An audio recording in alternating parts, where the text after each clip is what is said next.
I have lived the majority of my life nestled at the feet of the Rocky Mountains. I have traversed plains, canyons, rivers, and summits that are all breathtaking to behold. The American West is as part of me as anything can be. Because of such, I have a deep, abiding, intrinsic, and unrelenting love for the Western. True Grit may very well be my favorite. Hi, welcome to the Positive Picture Show, where I talk about movies I love and what I love in them. The sound of an old, haunting piano rings in the off-kilter and tragically beautiful tone of this movie. Leaning on the everlasting arm is the sweet sound of the somber American prairie.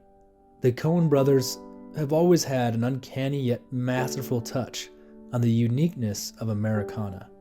Their films somehow balance quirky humor, if you'd like to kiss him, it would be all right, abrupt violence, and beautiful sincerity like no one else. Their grip on the macabre and the darkly humorous nature of American history is unrivaled. All of their characters seem real and peculiar, with strange idiosyncrasies that make them memorable even years after watching. No one is superfluous. No one is bland or unremarkable in the Coens world. I especially love the strange bear dentist. Do either of you need medical attention? I'd watch a whole movie about that guy. And Lucky Ned, who radiates charisma. With so little screen time, it's amazing how much you grow to like him. This film glimmers with golden cinematography. It's not quite the cheesy sepia tone of an Old West filter, but it is a sandy, dusty, smoky, grime-covered representation of the frontier. The clothes are tattered, the buildings in shambles, the people beaten down and squinty-eyed. Like the real West, nothing seems new. Nothing seems quite old enough. It feels like you're on the edge of existence and the dawn of the future at the same time. The pacing takes its time, but never wastes it. We have a forward goal, and there is a propulsive energy shooting us towards it. But the film isn't rushed, and the scenes get to really live with the audience. There are long conversations with no context, moments of stories and tales that populate the world so realistically. The script is so sharp. What it has in wit, it more than balances with sincerity, depth, and character truth. The interactions between the three main leads are impeccable. The constant tug-of-war between the three for power is endlessly entertaining, especially the bullet measuring competition. You were going to say the sun was in your eyes. That is to say, your eye. My all-time favorite archetypal pairing is a gruff old warrior filled with regret and violence who finds solace and redemption in a surrogate daughter who exudes confidence, hope, and determination. You see it all over the place. Logan and Laura, Booker and Elizabeth, the Hound and Arya, Joel and Ellie, Mattie Ross, and Rooster Cogburn. They might very well be my favorite. Right from the first moment, Hailee Steinfeld shows why she is the lead. Although Bridges is the powerhouse, Steinfeld commands every moment of screen time. She isn't just a spunky kid character. She never crosses the line into annoying, which is remarkable for an actress at her age and experience. You connect with her brazen force of personality and childlike naivety with ease. The scene of her boldly wading neck deep across the river is a great visual metaphor for her power of will, but woeful lack of understanding. Her negotiation scene in the beginning alone shows why she deserved the Oscar nomination. Lawyer Jacob would not wish me to consider anything under $325. But I will settle for $320 if I am given the $20 in advance. Now here's what I have to say about that settle.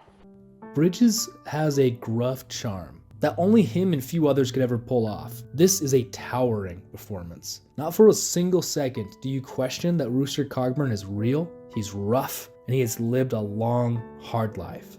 He chews every word like a locomotive chews coal. He exudes humor, world weariness, regret, and a desperate desire for honor. Although many of Bridges' performances since have seemed like carbon copies of this one, in its wholeness, this might be the very best performance of Bridges' career. His fireside monologue drips with so much raw self-hatred that turns into churning regret and ends in resonant sadness.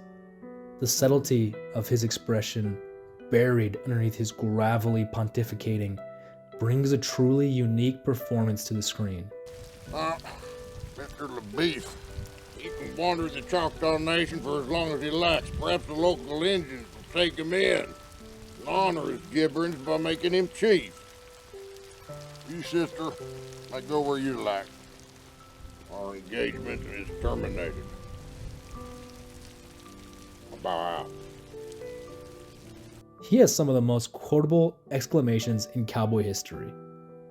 How many? Shot or killed? Oh, if it ain't loaded and cocked, it don't shoot.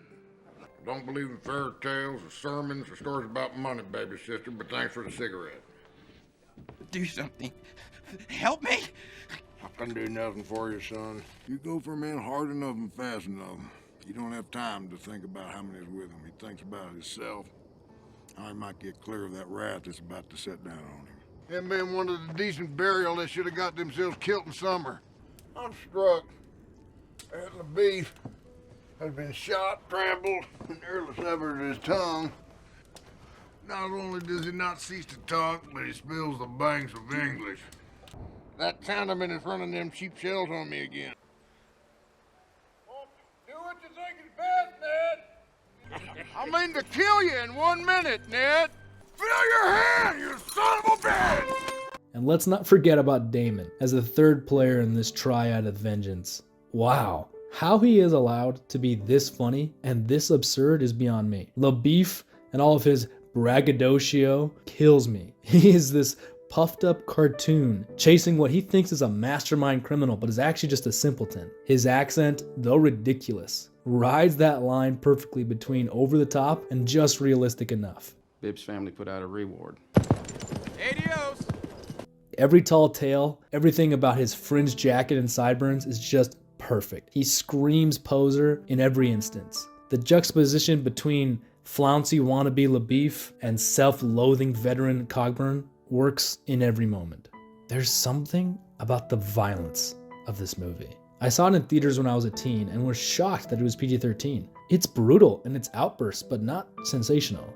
It's not meant to entertain or be enjoyable. It's not fun. There's nothing balletic or artful about it. It's rough, to the point and colorless. Although I unabashedly adore Rooster's final charge against Ned's gang. It's exhilarating in its simplicity and inspiring in its grit. But overall, this is a violent world, and it takes its toll on everyone in it. Whether it's physically or emotionally, living hard brings you low. When Mattie comes across Chaney at the riverside, it becomes clear that this movie was never really about plot. It was always about the journey, but not the physical one. Rather, the journey upwards of Rooster and downwards of Mattie. He gets to be a hero, and she gets her vengeance, not knowing the eventual cost. The horror of the rattlesnake and its vicious poison breaks the romance of Mattie's Western fantasy. Their final ride together, desperate, painful, and tragic as it is, never fails to make my heart ache. Cogburn has the grit to save Mattie, but not the actual love to heal her. In the wilderness of broken souls, Mattie loses her innocence, and Cogburn regains his honor. Cogburn, a man good for nothing but violence, earns some desperate redemption with a dying girl in his arms. Mattie, a girl full of piss and vinegar, loses what light she was carrying on the snowy plain. The American West was a brutal time.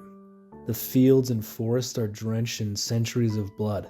It takes and it takes, turning all those who try to tame it into hard, desolate, isolated people. The beauty, the humor, the tragedy and melancholy of True Grit captures the West better than perhaps any other movie. It truly is a remarkable film for the ages.